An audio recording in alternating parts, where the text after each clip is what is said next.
Assalamualaikum warahmatullahi wabarakatuh. Waalaikumsalam warahmatullahi wabarakatuh. Hai Sobat Kisah, perkenalkan nama saya Dr. Krisna Perdana. Pada kesempatan yang berbahagia ini kita berkumpul di tempat ini untuk membahas tentang terkait topik tentang HIV/AIDS. Bagaimana caranya untuk menghapus stigma dan menghilangkan stigma dalam rangka memperingati Hari AIDS Sedunia yang jatuh tepat pada hari 1 Desember 2025. Bersama kami di sini telah hadir Dr.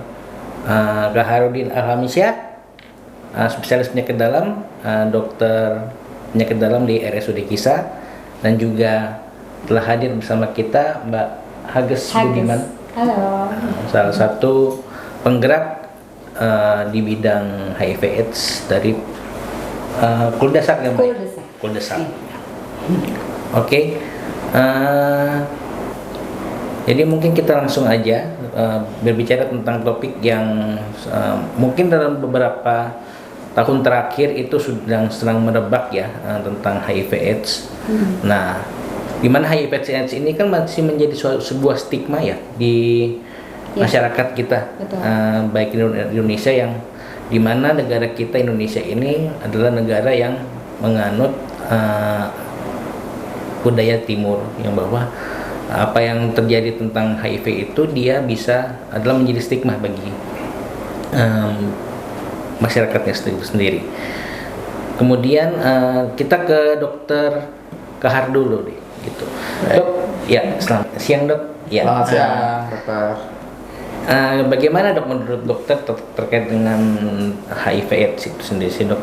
Dari proses bagaimana seseorang itu bisa tertular HIV/AIDS itu bagaimana dok? Baik. Nah, sobat semua, jadi kita sebenarnya dengan peringatan Hari AIDS Sedunia ini ingin agar penderita yang menderita HIV itu tidak menjadi penderita AIDS atau sebagai kelanjutan dari HIV itu, yaitu keadaan yang berat, yaitu AIDS. Di mana saya di RSUD Kisah ini sering mendapatkan pasien-pasien dengan AIDS yang sudah lanjut, yang kemungkinan karena tidak diobati dengan rutin, tidak dengan yang cukup, sehingga tidak mendapatkan pengobatan yang semestinya didapatkan, akibat dari mungkin ada stigma atau ada kemungkinan ada pendapat yang salah dalam menyikapi HIV ini, sehingga terjadilah AIDS tadi. Oke, jadi sebaiknya kita memang kalau sedapat mungkin itu selalu menjaga agar dekat dengan keluarga, dekat dengan pasangan, sehingga tidak terjadi penyimpangan dari hal-hal yang berhubungan dengan seksual yang menyimpang, ataupun penyuntikan secara bergantian dengan jarum suntik yang sama, itu yang bisa menyebabkan terjadinya HIV. Atau kemungkinan kalau ada kelahiran dari ibu yang menderita HIV juga ditangani oleh tenaga kesehatan yang berkompeten, sehingga tidak tertular HIV pada keturunan atau anaknya itu. Baik dokter. Ya, terima kasih dokter atas untuk penjelasannya. Jadi kemudian kita ke Mbak Hages nih, Mbak Hages, maaf. Ini agak-agak sedikit Hages ya. Oke, Mbak Hages. Mbak Hages ini menyikapi tentang HIV ini bagaimana Mbak? Karena kan Mbak kan saya lihat dari profil adalah suatu penggerak ya di bidang Kuldesak ya. Udah dari berapa tahun tuh Mbak? Kalau saya bergerak di bidang isu HIV ini memang dari tahun 2011 Oh, kebetulan, sudah Dok. 14 tahun ya? Ya, alhamdulillah sudah 14 tahun. Kenapa saya tertarik dengan isu HIV ini sendiri? Karena saya juga sendiri adalah seorang penyintas. Oh, oke. Jadi saya sendiri itu sudah terinfeksi HIV itu dari tahun 2006, which is sudah hampir 20 tahun ya, Dok, hidup dengan HIV. Dan pastinya seperti pembahasan kita nih hari ini ya, memperkuat pemahaman dan juga memutus stigma itu memang sangat penting banget. Karena kalau kita mau bicara soal stigma, HIV di Indonesia itu memang masih sangat tinggi. Sedangkan kita mau mengejar triple zero di tahun 2030 ya. 5 tahun lagi nih kekejar ya. Insya Allah mudah-mudahan kekejar dengan adanya edukasi seperti ini ya, Dok. Seperti itu. Jadi nanti masyarakat juga insya Allah bisa memutus stigma, rantai stigma itu sendiri gitu ya. Seperti yang tadi udah dijelaskan juga sama Dokter Kahar, memang dari kenapa orang itu banyak yang akhirnya putus obat, akhirnya berlanjut sampai ke AIDS gitu ya. Karena itu tadi stigmanya itu masih banyak banget di masyarakat ya. Jadi sehingga dia itu tidak menemukan rasa percaya diri, tidak merasa didukung, yang akhirnya dia merasa lebih baik saya keep sendiri aja, dan akhirnya ya sudah dia adanya nanti ditemukannya sudah ada di fase AIDS seperti itu ya, Dok. Kayak gitu sih. Jadi di hampir 20 tahun ini saya hidup dengan HIV itu sendiri. Kenapa saya mau speak up pun itu memang karena gergetan juga, Dok, salah satunya dengan stigma dan diskriminasi yang terjadi gitu. Ya, ini kan tadi kalau misalnya kita berangkat dari ceritanya Mbak Hages ini kan terdiagnosis sudah hampir 20 tahun ya. Mungkin ke which is 19-20 tahun. Iya, 19 tahun. Itu bagaimana perasaannya Mbak Hages? Untuk kalau misalnya boleh sedikit mengorek. Boleh dong. Itu ada nggak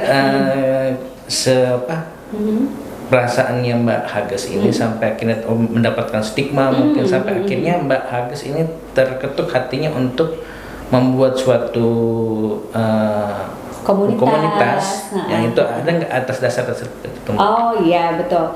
Jadi karena tadi saya udah bilang ini karena kegergetan saya juga ya, selama hampir 20 tahun ini menemukan stigma diskriminasi yang ada di masyarakat itu masih ada, sehingga di tahun 2010 itu saya akhirnya ketemu sama mantan pacar saya yang sekarang ini jadi suami.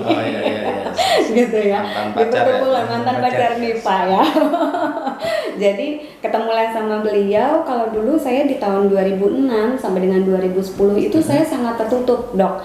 Kenapa? Karena dulu itu saya pernah salah satu pengalaman saya itu cerita sama teman kecil saya, Dok. Begitu saya cerita sama dia, saya pikir teman kecil saya ini adalah menjadi tempat aman gitu ya untuk saya bercerita sama beliau. Tapi ternyata dari satu mulut jadi satu RT, jadi satu RW, satu kampung tahu semua status HIV saya, dan akhirnya saya sempat dikucilkan, Dok. Sempat dikucilkan, sempat dilarang untuk menjumpai ibu saya. Pada saat itu dulu saya tinggal di Salemba, ibu saya di Karawaci. Dan teman-teman kecil saya dulu yang di Karawaci tuh sempat telepon saya bilang, Gus, kalau misalnya mau ke rumah nyokap di Karawaci, telepon kita dulu ya. Jadi kalau kamu datang ke Karawaci, kita pergi dulu semuanya, gitu. Satu komplek tuh kayak begitu, Dok. Jadi dari situ saking takutnya mereka itu ketularan. Sampai saya bertanya, emang saya mau ngapain ke sana? Itu saya cuma mau ketemu sama ibu saya, kok seperti dimutilasi hak saya untuk ketemu sama keluarga seperti itu. Terus akhirnya dari situ saya memutuskan untuk menutup diri, Dok. Memutuskan untuk menutup diri, tidak mau bercerita lagi, sampai ketakutan kalau misalnya paranoid lah ya, gitu bahasa anak sekarang. Parno kalau misalnya si A tahu nanti status gue gimana gitu ya kan. Nanti kalau si ini tahu gimana gitu. Jadi saking tertutupnya sampai akhirnya saya agak apa ya, kalau bahasa anak sekarang tuh insecure lah ya, gitu kan, ketemu sama orang gitu.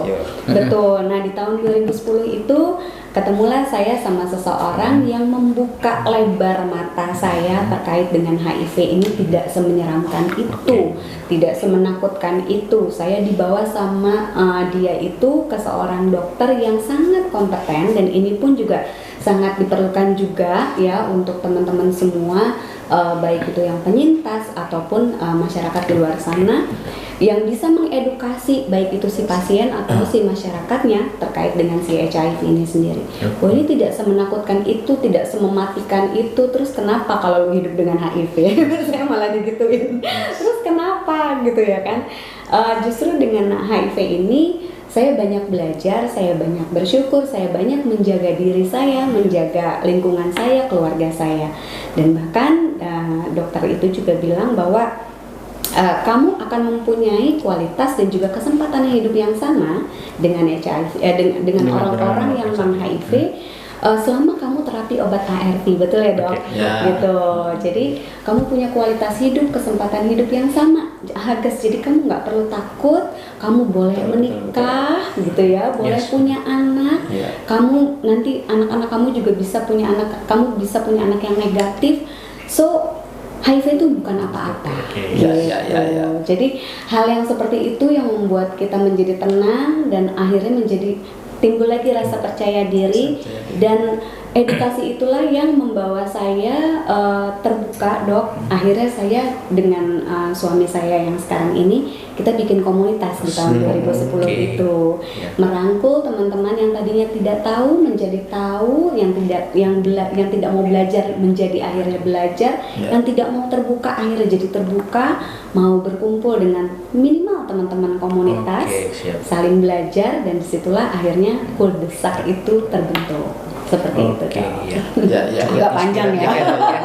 Betul. Jadi itu karena memang itu sangat positif sekali bagi kita. Dunia kedokteran pun memerlukan ini untuk mendukung, karena memang kita kedokteran ini adalah menangani secara klinisnya, kemudian komunitas inilah yang nanti akan mensupport sebagai peer group yang memang itu bermanfaat sekali untuk Oke, kalau kita kembali ke Dokter Kahar nih dok, jadi mengambil dari cerita dari Mbak Hages tadi, itu kan pengalaman saya di klinis juga ini dok, saya kan juga membantu dokter di Poli PCT ya dok ya, PCT itu. Jadi banyak pasien-pasien yang akhirnya saya dapatkan temukan bahwa mereka ini hanya beberapa bulan pengobatan, kemudian dia itu akhirnya menghilang dok, sampai hitungan tahun, 2 tahun, 3 tahun itu menghilang. Kemudian akhirnya setelah ditemukan, pas waktu kembali lagi saya tanyakan alasannya apa. Ternyata pertama-tama dia mendapatkan stigma. Stigma itu baik dari lingkungan keluarganya ataupun dari lingkungan kesehatan di tempat mereka akses obat pada saat itu. Itu kira-kira dokter, kalau misalnya menurut dokter yang terjadi di RSUD Kisah itu bagaimana sih dok? Baik. Jadi itu memang kejadian yang menimpa para penderita sampai terjadi seperti itu. Maka hari ini kita berbicara adalah untuk mengedukasi dan juga mengintrospeksi kepada semua masyarakat maupun kita juga dunia kesehatan ini, untuk memberikan ruang sehingga tidak ada stigma dan juga memberikan pemahaman yang benar terhadap penderita-penderita HIV ini, tentang apa yang dideritanya dan apa yang harus dilakukannya dengan jelas. Dan itu memang kita bekerja sama dengan komunitas, bekerja sama dengan tokoh-tokoh masyarakat, semuanya ini supaya juga kita semua ini paham. Kalau kita semua paham terhadap apa yang harus dilakukan dengan teman-teman yang menderita HIV ini, itu mereka juga akan lebih paham dalam menjalani sakitnya ini, dan bagaimana harus melakukan apa dan minum obat apa dan harus kontrol setiap apa. Itu semua pasti mereka akan lebih paham karena semua masyarakat sudah paham tentang penyakit ini. Maka hari ini adalah memahamkan tentang HIV ini, bahwa seperti tadi dijelaskan oleh Mbak Hages tadi, bahwa kita bisa hidup normal dan seterusnya dengan kenormalan itu kita tidak usah ada hambatan apapun dalam mencari pengobatan dari HIV-nya itu, sehingga tidak jatuh ke dalam fase AIDS yang sering saya temukan di RSUD Kisah ini akibat dari tidak diobati dengan adekuat akibat kesalahpahaman terhadap HIV yang dideritanya tadi. Kayak gitu. Oke, siap dok. Ya, kemudian berlanjut ke tentang tadi kan dokter sudah memberikan motivasi ya dok ya. Nah, ada suatu, jadi saya teringat akan suatu pernah adalah seorang penderita ini, dia seolah-olah dia mau menutupi dirinya itu. Jadi kita sebagai klinisi kan mungkin akan paham ya dok ya, bahwa mana pasien ini, apakah pasien ini dia denial atau tidak. Jadi ceritanya itu di suatu layanan ada yang menyampaikan ke saya, pasien ini dia mengatakan bahwa dia tertular dari cakaran hewan.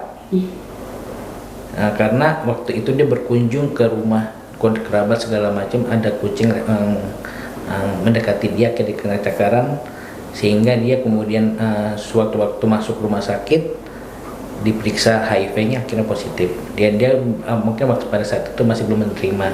Nah, menurut dokter nih, biar bisa menjelaskan kepada sobat-sobat kisah di rumah, sebenarnya HIV itu dia menularnya itu lewat apa sih dok?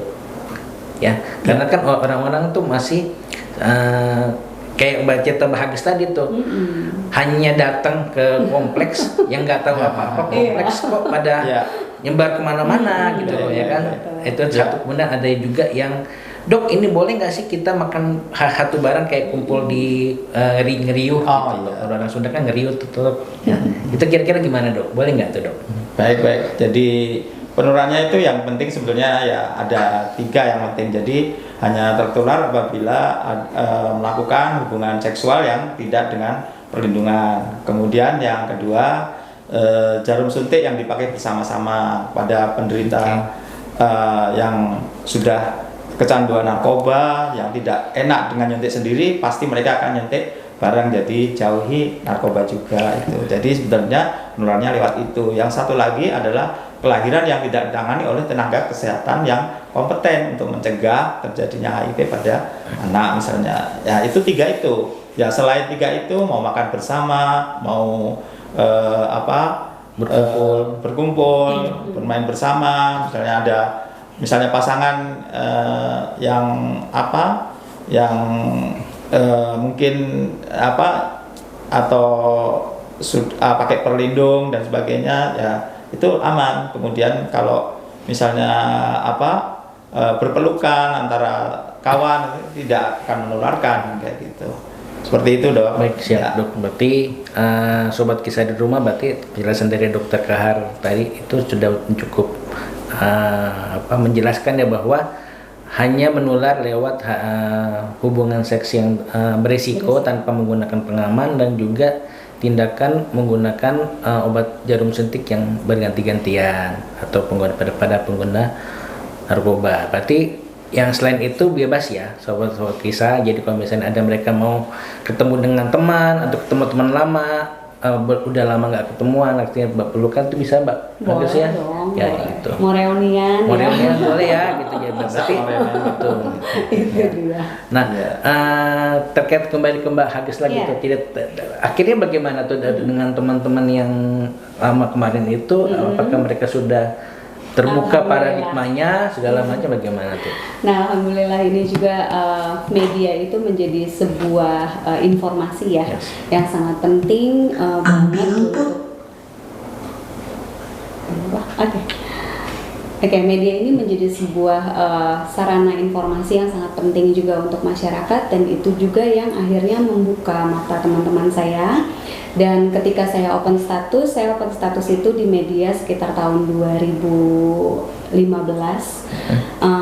di saat Hari AIDS Sedunia juga gitu ya. Nah kebetulan memang suami saya itu backgroundnya adalah jurnalis, orang jurnalis. Jadi ketika dia mencari narasumber di Hari AIDS Sedunia untuk siapa ya yang mau speak up gitu kan, karena kan kita perlu nih gitu kan suara teman-teman ODIF ini yang dia ingin mengeluarkan aspirasinya tuh seperti bagaimana gitu lah kan di Hari AIDS ini. Nah pada saat itu saya berpikir, udah basah terlanjur gitu, nyebur aja sekalian semuanya gitu ya. Akhirnya ya sudah, saya tidak hanya memberikan informasi dan juga edukasi sama teman-teman sebaya atau di sekitar komunitas saya aja. Ya udah, akhirnya saya memutuskan untuk open status juga di media. Dan disitulah saya juga speak up bahwa saya baik-baik aja, hidup dengan HIV. Waktu itu kurang lebih udah 10 tahunan ya saya hidup dengan HIV.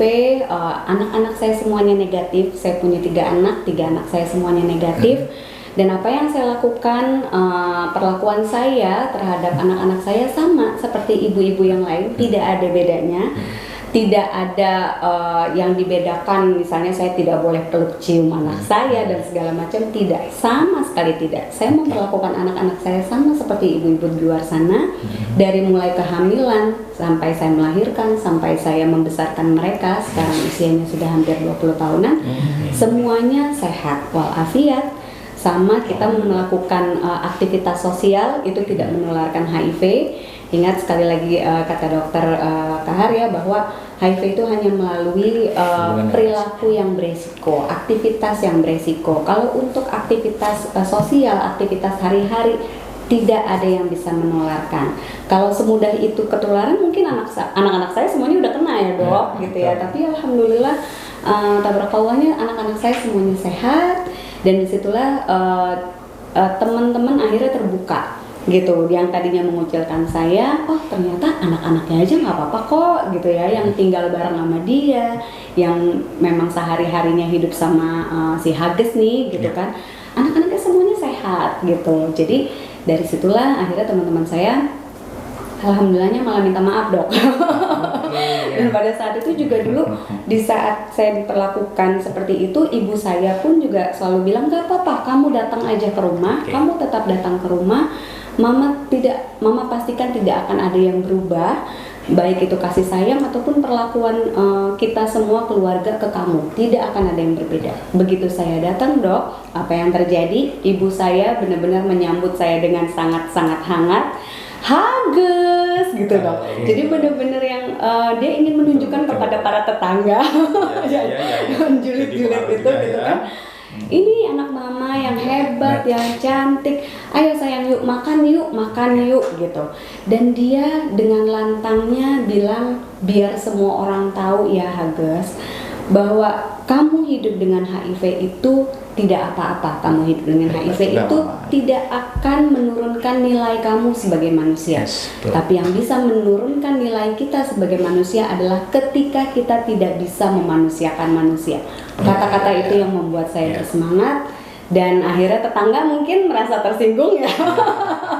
Tapi itu membuat tamparan sih, gitu, tamparan buat orang-orang yang membuat stigma itu sendiri, ya kan, yang membuat kita semua merasa terkucil, ya kan, seperti itu. Dan akhirnya dengan edukasi dan juga keterbukaan kita di media, ya alhamdulillahnya semuanya jadi teredukasi gitu kok. Oke, baik. Oke. Dan buktinya memanusiakan manusia. Iya. Masih manusia loh guys. Iya loh. Manusia gitu. Jadi betul. Buktinya saat ini kalau misalnya tidak seperti itu ya, kita momen ini kita nggak akan bisa ketemu dengan bagus. Iya kan? Betul. Nah itu berarti kuncinya lagi seperti yang tadi dikatakan oleh dokter Kahar adalah kuncinya adalah bagaimana kita mendapatkan quality of life, bagaimana kita bisa berperan seperti layaknya kita sebelumnya kita terinfeksi, itu adalah kita harus patuh pengobatan. Nah, terkait dengan patuh pengobatan ini, dokter Kahar lagi nih, dok, itu kan di setiap poli penyakit dalam atau di poli visit itu kan ada namanya flyer yang terpampang besar-besar tuh U sama dengan U. Ya. Nah, itu bisa dijelaskan nggak kepada teman-teman di rumah tuh apa itu U sama dengan U, Dok? Ya, baik. Jadi maksudnya U dengan U itu ya HIV itu hanya akan menular melalui 3 hal tadi. Kalau yaitu hubungan seksual yang tidak aman, kemudian bertukar jarum suntik, kemudian kelahiran yang tidak ditangani oleh tenaga yang kompeten, ya itu kelas. Selain itu maka kalau kita tidak melakukan itu ya berarti kita aman seperti itu. Kemudian mungkin ada nggak sih, Dok, langkah-langkahnya bagaimana seseorang penderita ODIF, orang dengan HIV/AIDS itu bisa mencapai rumus itu, Dok, U sama dengan U? Ya, artinya kalau dilakukan pengobatan yang adekuat dan kontinu, kemudian juga didukung oleh semua pihak, baik itu keluarga dan sebagainya, sehingga kontrolnya tetap jalan, ARV-nya juga diminum secara teratur dan bisa menerima dengan sakitnya. Itu insya Allah akan terjadi recovery yang baik, dan juga terjadi dalam sehari-harinya itu keadaan seperti yang normal-normal seperti manusia pada umumnya yang lain, kayak gitu. Oke, berarti kuncinya itu bagaimana seseorang itu dapat mencapai target rumus U sama dengan U, atau yang kita kenal dengan untransmittable atau sama dengan undetect sama dengan untransmittable. Itu adalah kuncinya harus rutin pengobatan. Nah, rutin pengobatan itu sendiri ada nggak sih, Dok, waktu-waktu tertentu untuk kita mencek secara berkala untuk pemeriksaan pengobatan HIV ini, Dok? Betul. Jadi dikenal dengan pemeriksaan viral load ya. Jadi kalau viral load-nya itu sudah tidak terdeteksi, berarti si penderita ini tidak akan menularkan kepada orang lain dalam kehidupannya sehari-hari gitu. Dalam dengan pasangannya juga tidak akan menularkan karena sudah tidak terdeteksi atau viral load-nya tidak ada lagi dalam pemeriksaan laboratorium, sehingga kita memeriksakan itu adalah untuk mendeteksi apakah viral load kita itu sebetulnya sudah tidak terdeteksi dalam pemeriksaan HIV-nya, kayak gitu, sehingga kita sudah tidak akan menularkan lagi nih dengan pasangan kita dan lain-lain, seperti itu. Ya, lalu begini, Dok, dengan rumus yang tadi viral load, yang undetect segala macam, itu banyak juga saya temukan di lapangan. Mereka itu yang menganggap salah nih, Dok, tentang undetect. Jadi mereka ada yang beranggapan bahwa saya virusnya sudah undetect nih, berarti saya sudah sembuh. HIV saya udah nggak ada nih, akhirnya dia lepas pengobatan lah.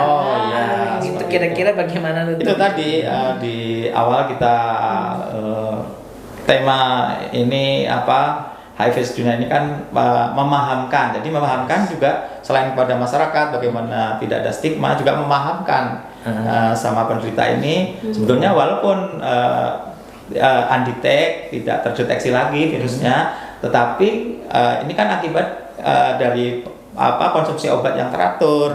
Oleh karena itu tetaplah teratur minum obat, sehingga nanti yang undetect tadi tetap bertahan dengan undetect, karena mungkin ada virus yang masih tersembunyi, yang walaupun tidak terdeteksi tapi ada virus kecil yang bersembunyi, yang nanti kalau tidak diberikan ARV dia akan muncul lagi dan sebagainya. Apalagi kalau masih melakukan hubungan seksual yang berisiko, juga pasti bukan hanya yang ada di dalam tubuhnya, tapi ada virus baru lagi yang mungkin akan terjadi pada penderita tadi gitu, kalau tidak ada ARV yang dikonsumsi lagi. Jadi cukup berbahaya. Baik, oke. Gitu. Baik dokter, ya penjelasannya cukup detail ya untuk kita bisa cerna masing-masing. Nah, kembali ke Mbak Hages nih, terkait dengan di layanan itu sendiri, Mbak Hages di komunitas, bagaimana komunitas ini memproklamirkan tentang Usama dengan U itu, ya. Oke.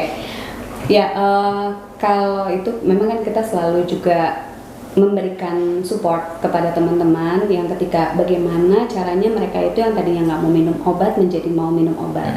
Mereka pasti akan butuh reason kenapa saya harus minum obat, kan begitu ya.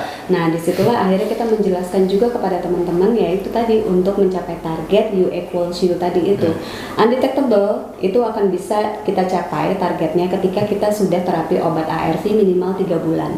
Betul ya dok? Dari dalam waktu 3 sampai dengan 6 bulan kita terapi obat ARV, maka virus kita yang ada di dalam tubuh itu tersupresi, ditekan sampai dengan jumlahnya itu tidak terdeteksi.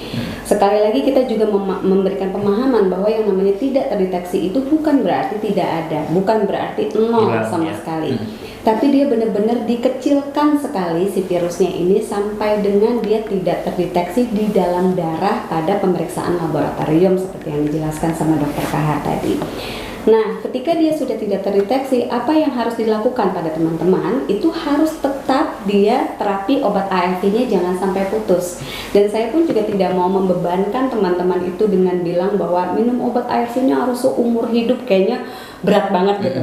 Saya akan bilang setiap hari hari itu kayaknya jauh lebih mudah, lebih ringan dibandingkan seumur hidup yang kayaknya campur kapan nih gitu ya. Kalau setiap hari di jam yang sama, maka teman-teman itu akan kayak seperti otomatis otaknya itu tersetting gitu. Oh, setiap jam 9 saya harus minum obat ARV, contohnya seperti itu. Nah, dengan dia sudah memahami bahwa virusnya nanti sudah tidak terdeteksi, maka saat itu juga dia harus memahami bahwa dirinya itu sudah kembali normal tadi. Ya kan, bahwa dia itu bisa memiliki kualitas dan juga kesempatan hidup yang sama dengan orang-orang di luar sana, yang mana dia itu sudah tidak bisa lagi menularkan kepada pasangannya. Makanya tadi dokter saya pun juga bilang, kamu masih bisa menikah, kamu boleh punya anak selama kamu terapi obat ARV. Dan WHO, Badan Kesehatan Dunia pun juga itu sudah mencanangkan, sudah bilang satu-satunya obat yang bisa menekan ataupun mengontrol si virus ini di dalam darah lo ya cuma ARV.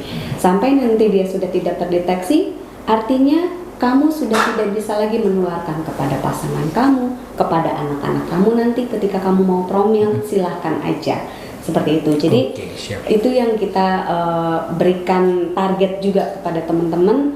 Bisa nggak lo terapi obat ya kan dengan teratur? Coba kita lihat lagi ya, nanti 6 bulan atau 1 tahun dicek VL-nya, nanti kita rayakan bareng-bareng. Seperti itu. Jadi ketika nanti mereka bisa mendapatkan targetnya sampai dengan tidak terdeteksi, yaitu menjadi reward kita semua bahwa oh hidup kita udah sehat nih gitu.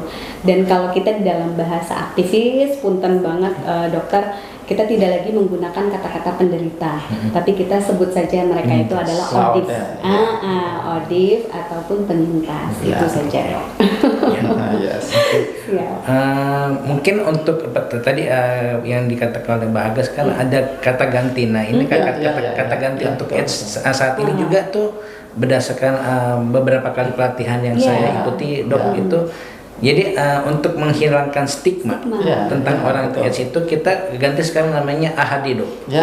Advance HIV disease. Nah jadi ketika di mungkin di layanan atau misalnya di rawat inap atau misalnya di rawat inap dok ya, ada ketemuan pasien yang mungkin kondisinya dia di stadium 3-4 itu kita bisa cantumkan diagnosis AHD.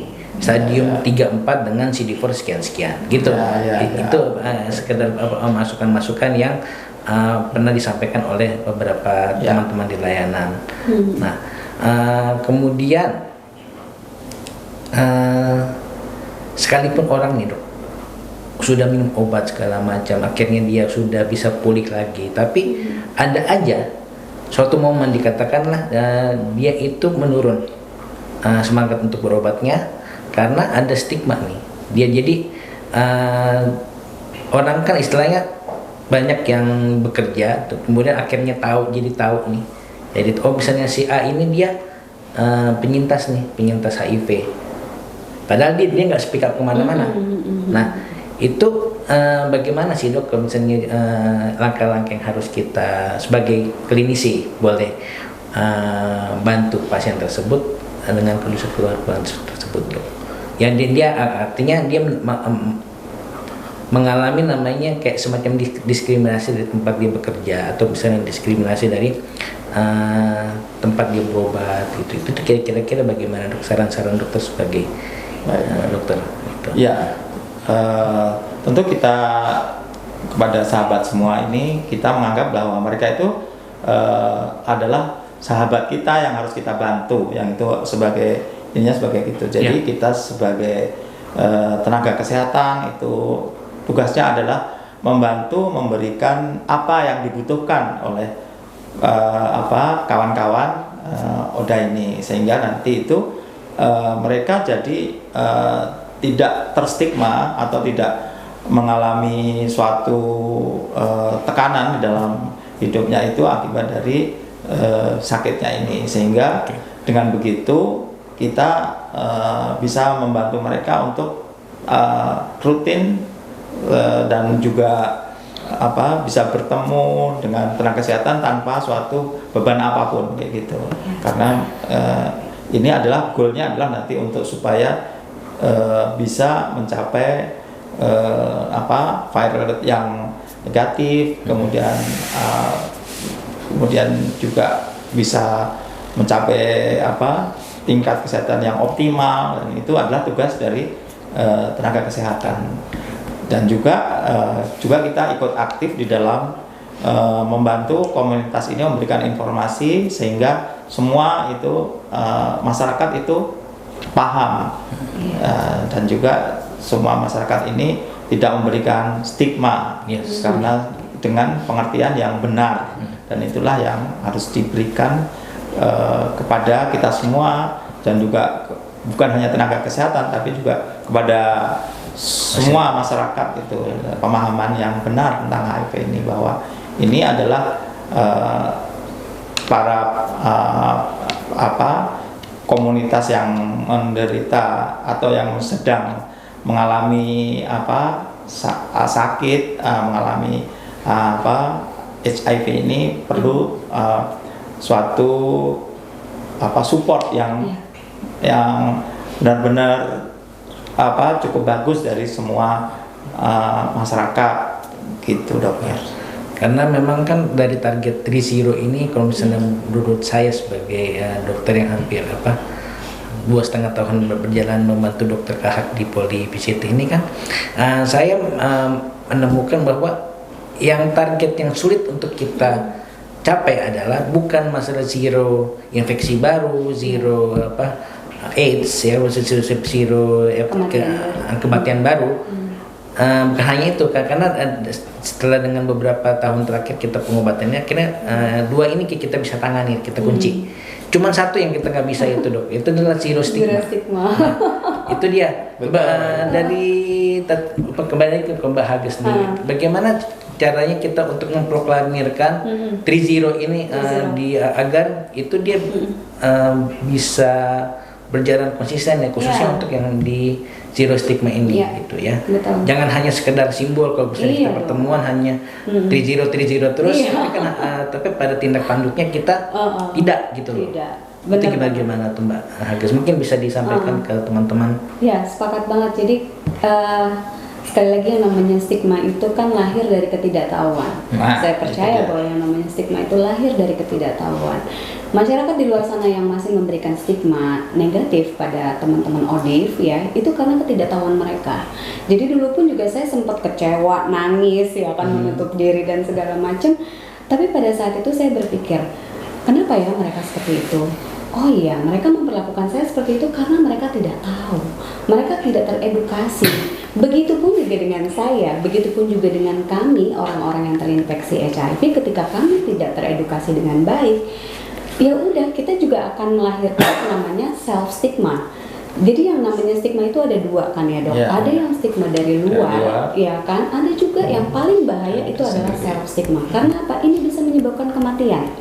Ya kan, banyak sekali teman-teman kami di luar sana yang akhirnya mengakhiri hidupnya itu karena stigma.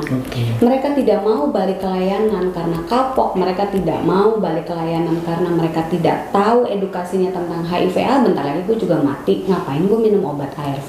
Cuma memperpanjang masalah gue aja, kayak gitu. Jadi self stigma inilah yang perlu dipatahkan. Begitupun juga dengan stigma-stigma di luar sana, itu juga perlu dipatahkan. Jadi ketidaktahuan ini harus diberitahu. Seperti apa? Contohnya adalah acara-acara seperti ini dok, ya kan, yang mengedukasi masyarakat, yang memberikan pengetahuan baru bahwa oh ternyata tidak apa-apa ya kita bertetangga dengan orang yang HIV. Oh ternyata nggak apa-apa ya gue punya saudara yang hidupnya dengan HIV.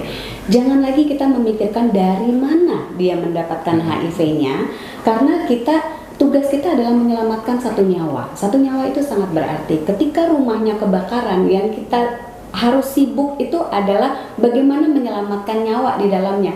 Bukan sibuk mencari siapa yang menyalakan korek api ini sampai akhirnya rumah ini terbakar, kan seperti itu ya dok. Jadi istilah seperti inilah yang kita perlu menyelamatkan si nyawa ini. Oh, apa yang diperlukan sama dia? Oh, dia tidak tahu nih tentang HIV. Oh, dia tidak tahu nih bahwa dia itu akan baik-baik aja hidup dengan HIV. Dia diberitahu bahwa HIV itu dia bukan lagi penyakit mematikan. Ini adalah hanya sebuah virus yang menyerang sel kekebalan tubuh kamu. So, sel kekebalan tubuh kamu inilah yang harus dijaga. Terus sudah gitu juga kita juga harus mengedukasi mereka itu bahwa tidak apa-apa hidup dengan HIV selama dia itu minum terapi obat ARV seperti itu, dan dukungan baik dari keluarga, ya kan, karena dia kan akan tinggal bersama keluarganya, ya kan. Pertama dari lingkungan keluarga, lingkungan sosialnya dia, terus begitu lingkungan dia di tempat dia terapi obat ARV atau di layanan kesehatan, itu pun juga semuanya harus komprehensif kalau saya bilang. Jadi semuanya harus saling bekerja sama dalam memutus rantai stigma ini dok. Gitu. Jadi ini bukan hanya PR kita komunitas, bukan hanya PR petugas kesehatan, tapi juga masyarakat, semuanya perlu bergerak untuk mengikis stigma ini. Mungkin kita udah ada di penghujung acara, ya. Jadi mungkin sekarang saya mau minta nih sedikit closing statement dari Dr. Kahar dulu deh, sebagai salah satu SPPD kita di RSUD Kisah. Ada nggak kira-kira closing statement yang bisa disampaikan kepada sobat-sobat Kisah di rumah? Ya, sobat-sobat semuanya, hari ini kita sudah berkumpul untuk memberikan suatu tentang HIV ini. Mudah-mudahan ini menjadi suatu bekal daripada kita semua untuk membantu sahabat-sahabat ODIF sehingga mereka semua bisa mencapai kesehatan yang optimal dan juga diterima oleh masyarakat dan bisa hidup normal seperti pada umumnya kita semua. Terima kasih. Terima kasih dok ya. Untuk dari Mbak Hages nih, ya mungkin ada sedikit closing statement untuk teman-teman di rumah. Ya, kalau dari saya, penjara yang paling kejam adalah ketakutan dalam diri kita sendiri. So, jangan memenjarakan diri kita karena ketidaktahuan, tapi carilah pengetahuan itu dari tim-tim yang memang kompeten seperti RSUD. Terima kasih.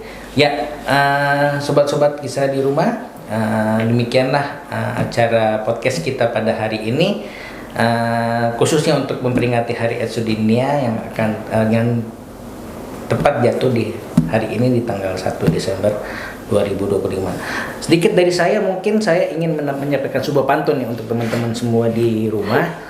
Karena kita orang Depok, orang Jawa Barat itu kurang afdol dok, katanya kalau nggak ada acara tuh kurang afdol, kalau pantun tuh nggak kurang. Sebentar, saya cakep. Belum. Pakai cakep ya. Nanti tolong cakepnya ya. Dari sini udah cengar-cengir tuh Mas Arif tuh ya. Sebentar. Oh, cari contekan dulu nih. Yo, cari contekan dulu ya, maaf. Jadi untuk closing statementnya, pohon rindang memberi teduh, tempat singgah melepas lelah. Podcast ditutup dengan pesan sederhana namun penuh dukungan, tanpa stigma membuat kehidupan lebih ramah. Oke. Selamat Hari AIDS Sedunia. Sampai ketemu lagi. Bye bye.